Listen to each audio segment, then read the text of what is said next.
Welcome back to another episode of NFT Catcher Podcast. We'd like to remind everybody that nothing on the show is meant as financial advice, and to please do your own research. Thank you, and enjoy the show. Now the subject is NFTs. They're known as non-fungible tokens, or NFTs. NFTs are exploding in popularity. This is a technology that will forever change the way people interact. So it is happening whether you understand it and like it or not. This phenomenon is moving. The digital. You have now joined Jenny from the blockchain and Michael Keene on the NFT Catcher Podcast. What's up, everyone, and welcome back to another episode of the NFT Catcher Podcast with me, Jenny from the blockchain, and my co-host, Michael Keene. Today, we are interviewing SeraStargirl, who I have had the pleasure of meeting in person and getting to know, and I'm super excited. Sarah, welcome to the show. Hey, what's up? Thanks for having me. What's really excited up? to be here. Yes, yeah. I know that we've actually connected about getting you on the pod like a month ago. So I'm so glad we finally brought you on the pod. You are such a creative person. You are so you're an artist and a fashion designer and the owner of Juicebox Frens and Bored Salon. And I have learned that you are so creative across so many different mediums. It's insane. Thank you. Yeah. So I'm just, in awe of all that you create. But why don't we start with talking about your NFT journey and how you got started in the space? Yeah, absolutely. So my NFT journey actually started last summer in 2021. And my husband, he had bought some NFTs, but the one he was really excited with sharing me was Bored Ape Yacht Club. He was just seeing the hype. And at first, because of how much it cost, it was like maybe 3-4 ETH at the time. He was like, hey, I want to get this, but it is kind of expensive. What do you think? And I guess he tried to sell me on it. So he's like telling me about how the community is awesome, like explaining NFT Twitter to me. And then at first I was like, nah, I don't know if you want this. Cause he bought a crypto Harambe before and that didn't quite work out. So in the beginning, I was like, nah, it's okay. And so like maybe a day or two later, he brought it up to me again, and he was like, the price is a little bit higher now. This is something that's appreciating in value. What do you think? And I'm like, hey, well, it sounds like you're really excited. So go get one. And like maybe a month or so later, I was like, hey, let's get me one. Yeah. That was my first NFT. Nice. So you actually jumped in like a little later for being early, like at 3 and 4 ETH. Like that's pretty, I guess that's pretty late for being early, right? Like I feel like we didn't mint. Yeah, I feel like I only know people that minted or like bought recently or something. Like, where's the in between people?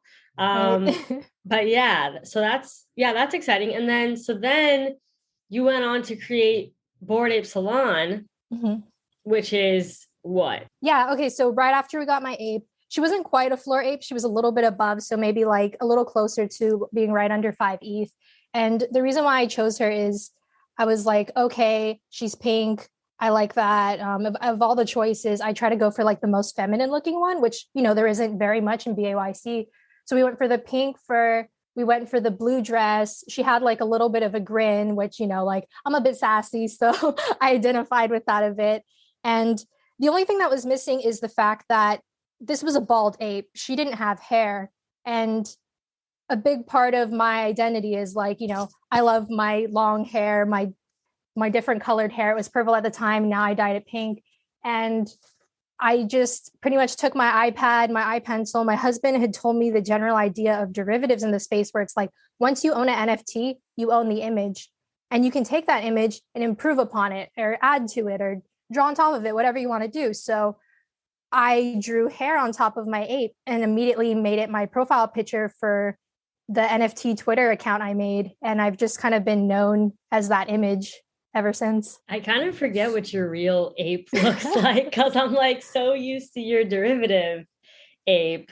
Same with Crypto Storm. We had Crypto Storm on, by the way. If you guys, our listeners, remember that episode. She was rocking for the longest time. I think now she's rocking a Woman from Venus, her own project. But for the longest time, she was rocking her Bored Ape, but like the the derivative version that you had created for her with like the long white hair. And it was very much like her signature, like profile picture for a very long time. Being able to create derivatives with the NFTs we owned and make brands from them, I think is such a cool thing in this space. Because after I made my hairstyle, I was like, there's got to be more people in this space who, maybe aren't able to draw the way that I can. And maybe this is a service that I can provide for them. So I did mine. And then I started doing these salon sessions for other people. Swicky was one of my first customers. And then eventually down the line, I did Storm and a bunch of other girls in the space. And being able to turn this generally masculine looking drawing and, add that feminine flair to it so that they can identify with it. That's just something that I felt was important to me. So like, that's pretty much the whole thing of what Bored Ape Salon is, being able to change your NFT. Because, when we buy NFTs, we usually shop near the floor. And when you shop near the floor, you don't really have much choices. And so being able to work with an artist and create that derivative, like, I just feel like that's a game changer right there. That's a really good idea. Yeah. And I do feel like you were one of the first people to really, like, I always thought that was such a genius idea of like, hey, I will, revamp your NFT and make it something else. And it's like, just customizing things. Like, I feel like that's so huge too. Like, I feel like that's such, I even feel like now is like a need of like people creating, I don't know, custom thing, or like, I have a custom rug of my doodle, like just things that are catered to the NFTs you already have. I feel like that's kind of something a little bit underrated, in my opinion, that I almost feel like, we should see more stuff like that.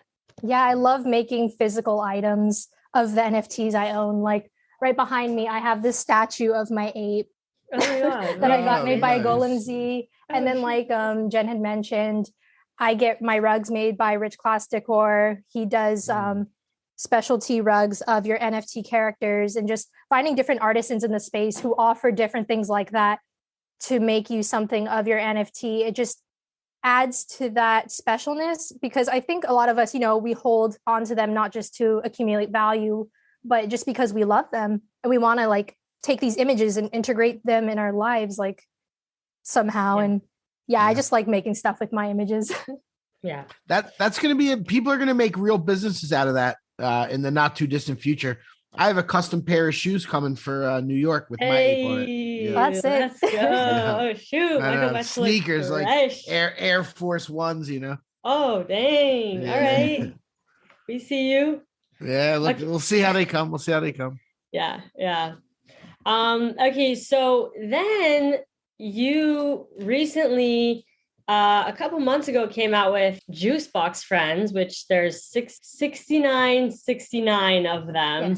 Yes. And I know even before that, you were creating basically Juicebox Frens for free for people. And so I was curious if you can kind of share about that and the whole process of the Juicebox Frens and how the idea of it came about. Because when you launched Juicebox Frens, literally it sold out like under 5 minutes. It was like everyone was wanting one, and you had a great price point too. They meant to that 0.024, which is like, nice because it was really affordable for people, and people really latched onto them. So yeah, tell us a little bit about that. Yeah, so Juicebox Frens basically was a fun derivative meme drawing that I did for everyone in our group chat. Like we had this Juicebox frog image, and I drew everyone's NFTs onto them. So like for Swicky, I did Kiki the ape into her traits. Like, so I took her iconic pink hair, the orange background, the bow necklace, and I drew it onto this meme image. And then I did that for pretty much everyone in our group chat.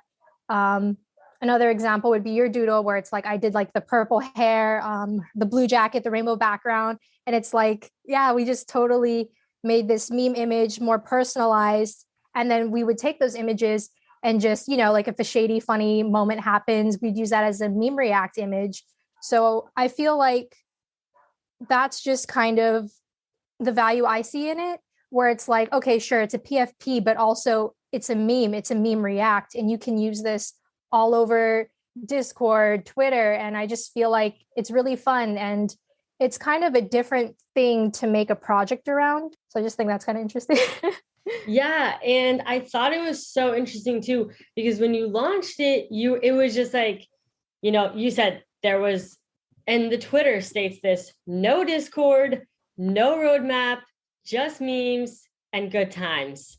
And that it's a generative meme art drop and not a project, which is like so different because, a lot of avatar PFPs, it's like there are whole projects, there's roadmaps, there's a lot of expectations, there's a lot of, empty promises sometimes, So I thought that was interesting that you took the approach of, okay, no expectations, just the art.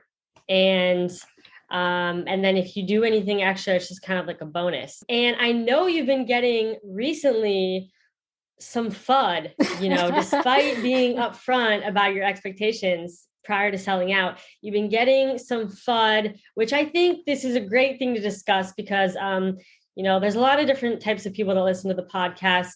And I'm sure some of them, maybe they have their own projects, maybe they've been getting FUD. And I'm just curious how you've been handling some of the backlash that you've been getting. Okay, so let's start from the beginning. So this thing, it started with the intention of being nothing more than just a fun meme react image / artwork. So like when you bought into this, like, from the perspective of the creator of this and the price point where it was at, I just figured, okay, well, if you buy in at this mint price value, you bought an artwork that you can use and that you like, because where the original one, it got to the point, the original one of me doing the customs, it got to the point where I just couldn't keep up with the demand of people wanting it versus what I could just physically output. So with a generative project, I could be able to include people who, probably got left out of me doing the customs. Yeah, so this kind of just took off in a way that I didn't anticipate. So, I mean, going forward, just trying to do something that's authentic to myself as an artist, which I want to be able to use these characters and make more art, make merch, and just do a bunch of fun stuff, because I was as transparent as I could with this not being a project, with it just, having like, sorry, this is always really hard for me to talk about just because this is something that hasn't been done before. And a part of me, like, sorry, I'm just going to say like a bunch of random things on the top of my head. It was hard for me to like try to pre-prepare how to answer this. I have a bunch of friends in this space, right? And a bunch of friends who are creators, and a lot of them are also young. And when they created their projects, and I'm trying my best not to name any names because I don't want to call anybody out, they created these projects and, with the best of intentions of this is what I want to do, this is what we hope to accomplish. But then the expectations of the space and the expectations that the creator had for their own vision, it kind of gets blurry and mixed up, and people kind of tell you what they want from you. And it's like, I started out with this idea, this vision, and it's like, although we're always open, to finding ways to improve, but at some point it kind of becomes, if I'm trying to work at something to appease an audience that didn't really understand the original vision, then the creators lose their motivation, they lose their inspiration for doing this. And then that, I feel like, causes burnout. And once you lose your purpose for doing something, then what makes you want to continue, And it's just hard trying to figure that out. And also, how long is a project supposed to go on for? This is such a new space. Like, it's a commitment. Like, are you doing this for the rest of your life? Are you doing this for a short period? So with Juicebox Frens, it wasn't a 10K. I didn't charge like a lot more money for the mint price, which people, were like, hey, sir, you should do this. Like, you should make it a 10K. You should price it at this. And I'm like, no, I know that this is going to be a meme, and I didn't even think it was going to sell out. So it's like, okay, at this price, we can pay myself, my dev. And I always knew I did want to do a month long of giveaways with money raised.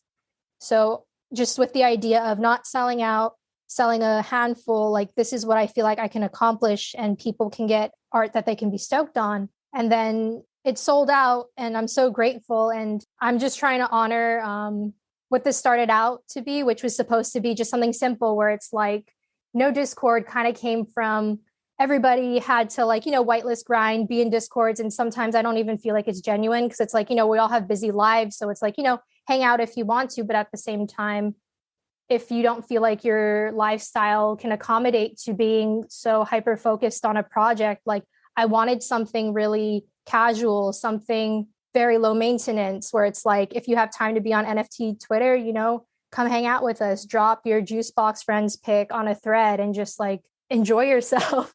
Like, I feel like it was just very pure intention. And that's just kind of the vibe I want to continue on with. I feel like that's the vibe that matches the art. And I just want to keep things simple and authentic to what my vision was. Yeah, it's really complicated. No, that Yep. Go, no, you go ahead, Michael. Cool. You go. Yeah, no, you did great there. That was really, I remember, I'll go back to when it minted, because I found out about it from Jennifer. She was telling, a lot of us and the people on the podcast. And I remember those exact words, how you described it, and you were straight up front and honest. And I thought that was super cool. And I bought 2. I have them. I love them. I actually have one that's a purple hair unicorn. And my little 5-year-old girl loves unicorns. She always asks to see the unicorn. That's like, it's going to be hers. I'm going to give it to her. Oh my God, that makes me so happy. Yeah. So and I find this topic in question really, really interesting. We've actually talked about it with a few guests because the space has absolutely changed. It used to be when people wanted a vibe for a project, and now they want a business model. And, there's room for every different type of project. I want to make sure it's okay with you if I do Juicebox enemies, flip them around. Oh my God. Bro, that's hilarious. No. But you might be like the Bears and get taken down because right, I know. Then everyone's going to get wrecked. You know what I mean? You're going to have to DMCA me. Right. Yeah. Yep. Oh my God. But I have a lot of respect for how you put out the project and how you just presented that and just honest about it and said what's in your heart. And it's, people should have gotten it for the art and for the fun of it, like you intended it. And that's just not the way it is. We know that. We know probably people saw it on Icy Tools that it was selling out and had no idea what they were buying. There's probably, a lot of people they just saw it and they were like, okay, it's going to sell out. I'm going to buy it. And then like, what the heck, so I think it has a bright future. Everything you're doing. I was looking through your collections while we were talking. A lot of really cool stuff, really just innovative, interesting. I remember that when you sold out that video of you and your crew, I don't know who was there, it was your team or your, friends and family. Oh, yeah, just friends. Celebrating. Yeah. Just like everybody was celebrating. That was really cool. It's all really cool. So you should be very, very proud of the project. Thank you. Yeah, for sure. And also Sarah has done like so much for the project for saying, oh, no expectations, not doing anything. Mm-hmm. Like she's hosted a bunch of spaces, like she's done giveaways, she's done like she's given away custom rugs of a juice box, like custom bongs, like we're actually, you heard it here first, folks. We don't really have much details. We're actually collaborating on an event, Evaluate Market and Juicebox Frens, as well as a couple other. Maybe we'll try to keep things a little bit secret. But so there's a lot of things happening. That event is on the NYC list, is on the spreadsheet that's out there. Yeah. Oh, okay. It is. Maybe we can talk about it. It's on the Google sheet. Let me try and find that. While you guys are talking about it, I'm going to try and find the Google sheet. Let you know what's on there. I'll let Sarah talk about it, but I guess just we haven't like officially finalized the venue yet. So I guess that's why we haven't really talked about it, but we definitely are like 100% throwing an event on June 22nd. I'll let Sarah say the rest. Yeah, I mean, we're still figuring out the venue. So, I mean, you guys got to stay tuned for that one. I drew the POAP or POAP, whatever you want to call it. I also made like a cute little logo that's going to be on the bags for the VIP people that we're all still figuring out, like locking down those little details. But, it's going to be a great place to hang out with myself, Jen, and the other people involved. I just don't know how much we're allowed to say just because we are very much in like the planning, the nailing down Spill stages. the beans. Nobody's listening. Okay, well, let's say this. It's an upstream event with, there's 5 of us right now that are collabing on the event. Monica from Upstream, Sarah right now from Juicebox Frens, Swicky representing Kiki, her board ape, and me from Evaluate Market, part of the planning committee here, and then Steph, my twin sister from Cryptoys. So yeah, the 5 of those companies and all of us kind of coming together. It's kind of cool because it's like all like females so far planning the event. So yeah, it should be fun. And we're really excited. June 22nd is the plan for the date. And yeah, like Sarah said, we're still nailing down the venue and all that, but Juicebox holders will have an opportunity to be able to like be VIP at the event. Like there's not like a ton of spots and stuff, but yeah, so a lot of things happening in the future. And Sarah's always grinding away doing things. And I think sometimes people don't really dig deep enough to find out what is actually happening behind the scenes. But also, yeah, like you had said, like it kind of clicked for me when you were saying like an artist's vision. If they're trying to strive for certain things take time. And if people are kind of always coming to you, what are you doing? Like, can you do this? And it's like, it kind of messes up with your creativity and your ability to kind of get creative and maybe do different types of things that haven't been done before, or maybe, who knows what you're planning, but it's like, yeah, people can be a bit much, but that's the internet as well. It's like, if people were to meet people in person, they would not say 90% of the things that they do on the internet. But of course, the internet is the internet, and people feel like super empowered as if they just like have the power to say anything. And that's the thing, like I'm always open to listening to people who are like my detractors or like have honest advice of how I could be doing things better. But it's just, if you start that conversation like subtweeting me and talking shit, or just like bad mouthing me generally, like I read a lot of my DMs, like if not all of them. And if you just like have any questions and stuff, like I'm open to having those conversations. Like as long as my mental health is in the right place, like I'm down to talk. I mean, where I'm at currently, just being transparent, I am working on merch. Like I'm currently talking to manufacturers. I'm trying to get some samples made, and Definitely. I'm really excited. Like since I started building out my Juicebox Frens characters, oh my God, the stickers are so cute. Thank you.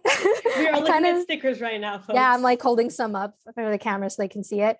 The way that I kind of see these mascot characters I've created, it's like my own version of Sanrio or Tokidoki, if you guys are familiar with that. And, although whether or not I can fill those shoes, yeah, like whether or not I can fill those shoes, it's definitely the direction I'd like to go in with making cute merchandise. Because although, this truly did start out as me just creating these PFP art characters, you can buy them and that was it.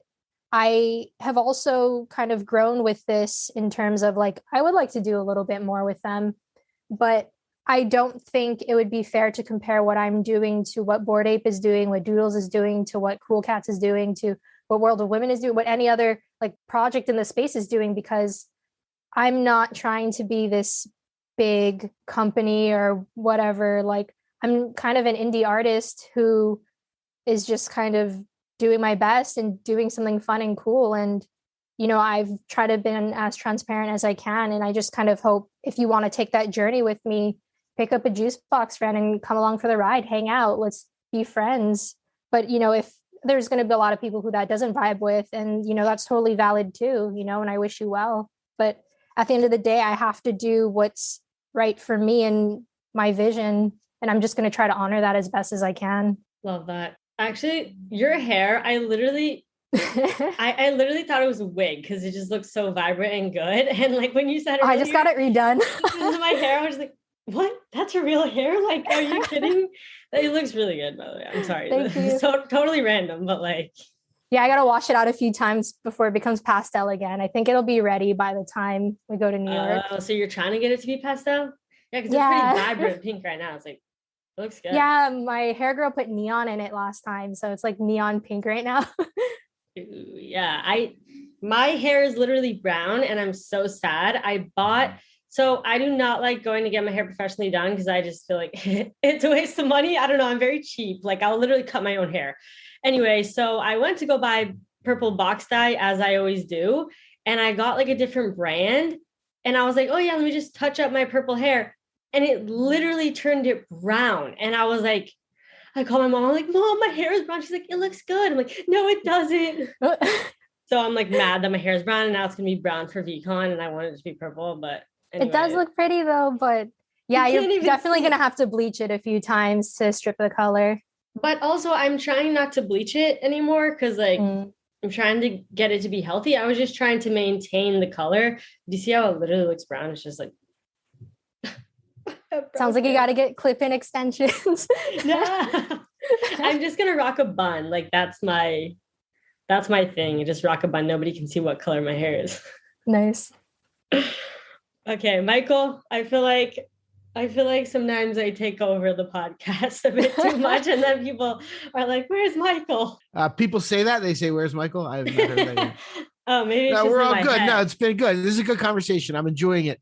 One thing I always ask our guests is what are some other projects that you were into? Some artists that you like? Anybody you want to give a shout out to that you think's doing cool stuff? Oh, so there are a lot, but my mind's going blank just because there's so many. Okay. Like, sure.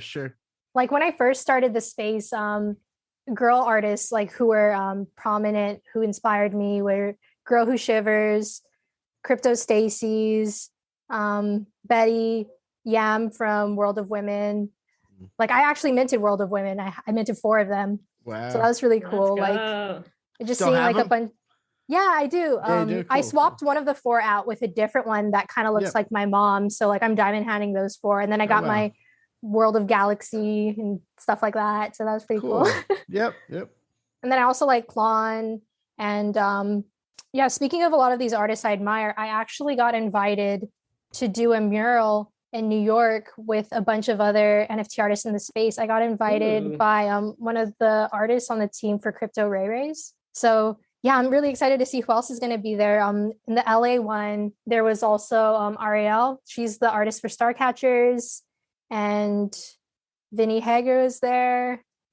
My mind's going blank, but just like a bunch of artists that I admire in the space. Cool. Like, No, hopefully they'll be at this one. Yeah. Cool. That's very exciting. I love that you're doing a mural. That's like so exciting. Also, Sarah has like a really like nice NFT collection. Like she has like a lot of like really good NFTs. I just want to say she reminds me of Newbie, who's like a secret whale, but like she never talks about her NFTs. That's like Sarah as well. Oh, speaking of Newbie, she actually helped me set up my ledger recently. So I was going ledgerless for like months and months, and like last month or so I just set it up, so my ape is safe. A bunch of my other NFTs are safe. I did that for a while too. You're always nervous in the back of your head that one time you're gonna like open it up and nothing's in there, right? Yeah, no, sometimes I'll just be like, where's my ape, and then I'll just like go on my phone. I know. Just make sure. It's just like this fear of like, oh my god, did I do something? And that's also why I don't have MetaMask on my phone. Or I do with like an absolute burner wallet, because I needed it for when I was in New York last time. I actually won a contest for Bright Moments. It was a costume contest. I dressed up as my Bored Ape, and the prize I got for second place was the Crypto New Yorker. So and then I had to create a brand new wallet on my phone for that. Yeah, I'm definitely anti having a wallet on your phone. I'm so like paranoid about that. And I know like for VCon they're like, oh, you like have to have it in order to like, I don't even know, like they'll be like airdropping NFTs or something. I'm like, no, I will miss out on generational wealth because I refuse. Well, I mean, if they airdrop it to like your secured wallet, like automatically, but if they're going to be doing it through like, I don't know, some other means, because I heard if you have your Bluetooth and Wi-Fi on your phone, hackers who know how to do stuff like that, they can just get in there and wipe you clean.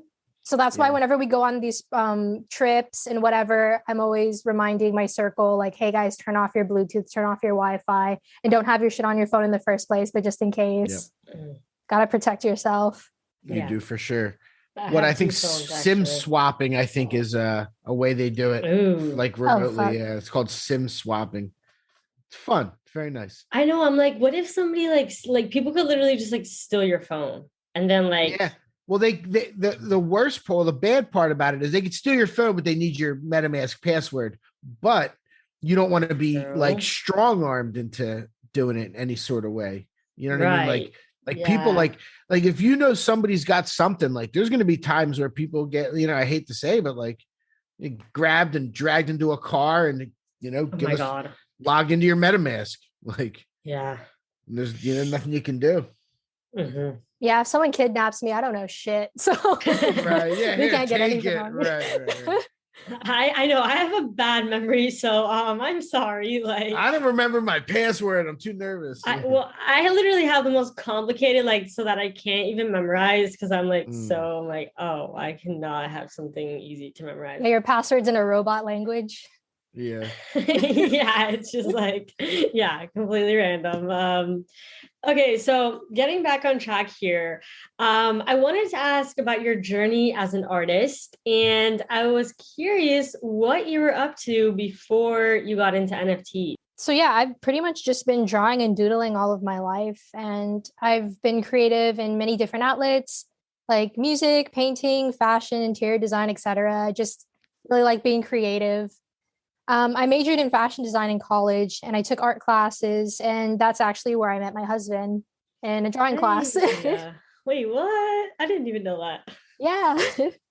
So I guess I just believe in following your heart and being true to yourself and your passions. And if you work hard, it'll all come together in the end. So that's just kind of where I'm at with my journey. Like, I know where my personal limitations are, and I really try to lean into my strengths, and it's gotten me this far. And I really do try to be genuine with everything that I do and associate myself with. So even though, this whole thing is just memes and good times, I do want to create something cool with the characters of Juicebox Frens. And in the future, this is also a topic that I try to explain in the Juicebox Frens live stream party, but I heard there was a lot of confusion. So I guess I just want to try to clarify that here. I do plan on doing another project. When I plan on doing that one, I'm not too sure yet, because the whole thing is, me as a person, it's no secret, like I like Sailor Moon, I like magical girl aesthetic. And my personal goal for this space, once I like learned more about it, is I wanted to do my own women PFP project, to incorporate all of the aesthetics and things that I like. And as I've been slowly dreaming and planning that out, Juicebox Frens was me kind of taking a detour from that to create these images that started taking off, and just drawing them from people and being like, well, there's a lot of demand, so let me put this thing out where people can own this art. But then now that I'm seeing that, this has a lot of potential to be something great, that's where I'm focusing all of my attention. But in the universe of, like Sarah's art and what I'm creating, I do want to have, these women characters, and I see Juicebox Frens tying into that by being like their little chibis, like let's say Azuki and Beans, right? It's like you have these cool, anime protagonist characters, but then you also have these beans. What are the beans? I have no idea. Like, they just came out, but they're just like these cool little sidekicks. And that's kind of what I see Juicebox Frens being like in the future. So yeah, like I don't want to show that future project too much because, I'm still figuring everything out. But when that art does come out, I feel that being very tied into my wearables that I create, because I guess going a little bit further back into my journey, I came out with my wearables, and for Decentraland specifically, and it's like, how do I, sell this on the marketplace? Okay, I figured it out. It was a bit of a learning curve because it's Polygon and all the things associated with Decentraland, and I put it out. There was a lot of interest, but no one knew how the hell to buy it because it was something so new, because everybody's on the Ethereum network. So I'm like, okay, well, the way that I can make this work is I create an NFT, and then I can airdrop this, because it's a Polygon thing, to everybody who holds that NFT. So first I thought I was going to make some kind of like meta key. I say with air quotes because I don't even know, like just some kind of like, just like an NFT that you own. But then it's like, oh, this also kind of makes sense if I want to attach it to a PFP project. And it makes sense if I'm doing all these magical girl hair wearables or clothing. And I just feel like that connection, it just makes so much sense. So in the future, that's the project that I want to create for that. And I do want to make more wearables and things also to, honor and give things to the Juicebox Frens community. But I just kind of want to make it known that this is something that I also have somewhere down the pipeline, because I don't want to blindside anyone if I'm working on something new. But even with this new thing, I will still be honoring both projects that I created. And yeah, I guess I saw a comment where it was just like, my big announcement was that I'm just bouncing and creating a new thing. And it's like, if you want to boil it down, in a sense, there are some truths in there where it's like, I am going to create something, but I just really want to clear the air where it's like, I feel like that narrative paints me out in a way that I don't feel is true. And I feel like there's a lot of misunderstanding. So, I'm going to be taking Juicebox Frens Bored, and then eventually I will be creating another avatar-like thing, but I'm also trying to really nail down what the value is in there, because again, it will have fashion, it will have accessories, but it'll also have metaverse fashion. And, like just trying to sum up this little tangent I'm going on, I know how to do stuff in Decentraland. I recently got approved to be, early access for Genies. I'm trying to figure out what the Genies wearable system is, because I would love to be able to create an airdrop that to my holders. And also with other side for Bored Ape Yacht Club, I have some land there since I am a Bored Ape holder, and I also applied to be a wearables creator there as well. So I need a little bit of time to be able to see what things I'm approved of, what kind of tech and things that I need to know with my builder, Zach, my husband, who makes my wearables, and just seeing what's possible. But I just kind of bring these things up because I am very excited about my future and the things I have in store and the dreams that I have in this space. And I'm just trying to figure out how to make everything come to life. So if I'm quiet, I really am just building and trying to see what's possible. And I don't want to announce too many things too early, because imagine if I, made very strong declarations, but turns out I can't fulfill them. Does that open me up to lawsuits? Does that open me up to people genuinely being sad? Like, it's just kind of hard trying to even navigate announcements. It was like, I want to get people stoked, but I don't want to lie. I don't want to deceive. I don't want to mislead. I'm just trying to be as open and honest as I can. That's all you can do. Yeah. Yep. Yeah. And I love that you're very like vulnerable and like open and like, you're kind of saying what's on your mind. Like, there aren't that many people that are willing to just kind of like be vulnerable and like literally just say like what they're thinking. And like, everyone always like, oh yeah, everything's going great. And, just only focusing on the good. But, I like that you also addressed, some of maybe the expectations that have been put on, or maybe the people putting on pressure on you, which is also like, also don't let that get to your head too much. Like, I know it's hard, but it's like, I'm so sensitive, honestly. Yeah. I'm a Pisces, like fair enough. I'm crying or I'm raging. Okay? Like... I'm a Cancer. I feel you. Yeah. Yeah, it can be like when I remember when I first like started Jennifer Top Shot, my YouTube channel, and it was like, at first it was going great, right? At first, when you do something new, everybody supports you because they're like, oh my God, look at this person doing something new and it's exciting and, it's great. And then after time goes on, like people just start to get negative. They just kind of naturally, they're like, what? Why does everybody like this one person? I'm going to not like them because they don't deserve to be liked by everyone. And then it's like, people start to not like you. And then, people start to say mean things and like, talk shit or like whatever. And it's like, it's inevitable, like it's literally impossible for everybody to like you and for everybody to be pleased by what you do. So just know that like, you'll never do everything perfectly. And there will always be people that will be disappointed in you, but that's okay. Like, go ahead. Yeah. If you don't have haters, you're not popping. That's the truth. Like the most popular people are also the least popular people. Yeah, true. Look at Logan Paul. Yeah, right.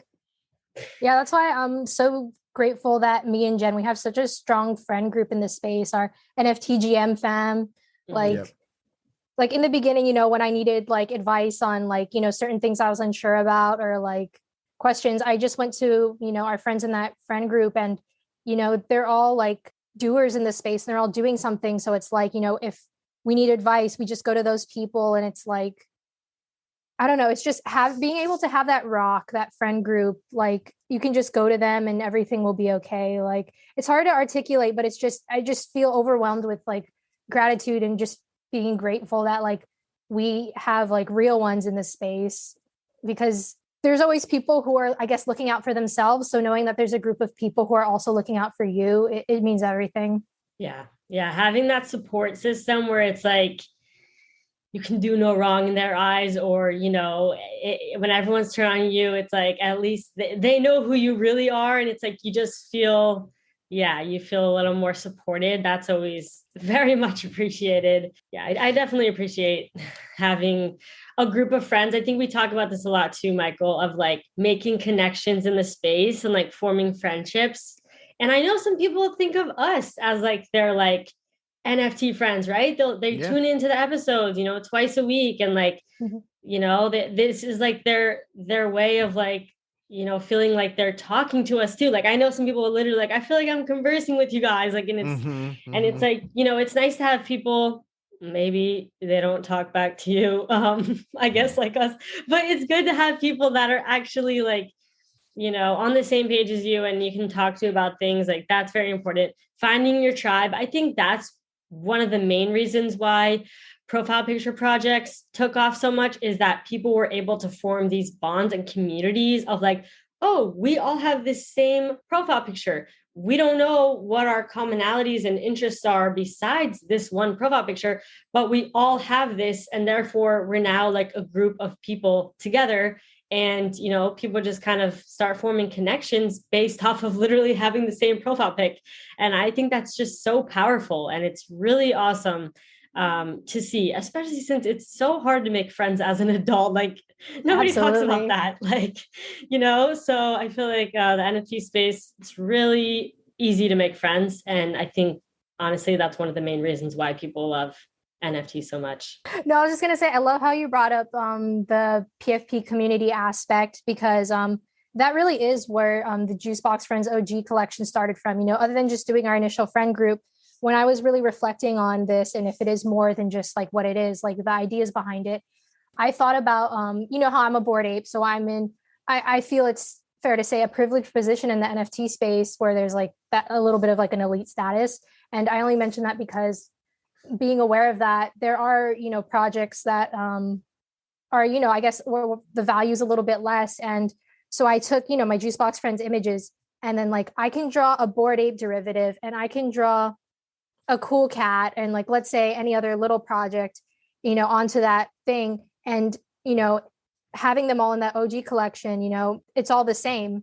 You know what I mean? Like, I took away that status of BAYC, and I took the status of insert small project, and they looked the same, and they were owned by the same people that, maybe some people looked up to. Because in the beginning, I was really trying my best not to be selective of, who am I drawing this for? Like, if you got in really early, I was drawing them for everybody, like people who had like no followers, and they were just so grateful. And it's like, they felt a part of something. And that's just really what I wanted to capture at the very core of what Juicebox Frens started out as. Yeah, I just wanted to share that. Yeah, like that was so smart. The whole testing the market. I mean, you weren't even testing the market, but like organically, accidentally. Like organically, accidentally, you just started drawing people's profile pictures with your own, frog sipping a juice version, and just for free. And literally, you blow my mind how many you were drawing a day. It was insane. Like, you were just like them out like for hours, and like for nothing, for free, just like, and then minting them and like making them actual NFTs, which was just so kind of you. And you literally you started it as that. And I think that was so smart. And I think people should definitely take notes, and, that was super smart of you. And then you realize, oh, there's demand here. There's hundreds of people that were wanting me to draw their PFP as a Juicebox Frens, although it wasn't called that at the time. And, you realize, well, there's way more than I can just organically do for free. So maybe I should make a project out of it so that people can easily get them and collect as many as they want. And that's how the project came about, which I think is like so great. And like, that's super smart. And I think, like I said, people should be taking notes. People should be taking notes on that. Thank you. Our Artifacts Discord got hacked tonight. I think there were a few Discords got hacked this evening. I saw that on Twitter, actually, but just for like 60 seconds or something, wasn't it? Like, wasn't it? But then there was like quite a bit of people that actually minted from the fake site. Yeah, that's really sad. A shame. Yeah, it is for sure. Well, what are you going to do? Gotta always, I mean, a lot of people act before they think, and I just think it's like you have to think before you act, even though I know you have to act fast in this space, but yeah. Also, Michael, did you see my my OG Juicebox Frens? I put it in the chat. I also just tweeted it out so you can see the picture. Yeah, I saw the link. So you have one. Yeah, I was looking through the collection. I was seeing, like, they're all named, I guess, to who they went to, which is cool to see. I got to check out Jennifer's. Let's see. Purple hair, hard eyeglasses. What else I got? Blue jacket. Oh, yeah, that's a nice one. Yes. I like that. I like the background. Thank you. Oh yeah, that's the back. Yeah, the background is actually very similar to my doodle. That's right. I totally did not think about that. Nice. That's a nice one. This has been really fun so far, by the way. It's been really it was a good one. enjoyable. I'm a lot less nervous than when we started. Good. It's always, it's always in the beginning before things happen that you get nervous, and then once it happens, usually it's all good. We take it easy on you. No questions aren't too tough. But it was really, really interesting, honestly, to hear your take on the whole, the community backlash type of thing, because a lot of project founders are finding that even successful projects that shot up to 1 ETH and come back down to half an ETH, and people are complaining, what are you doing?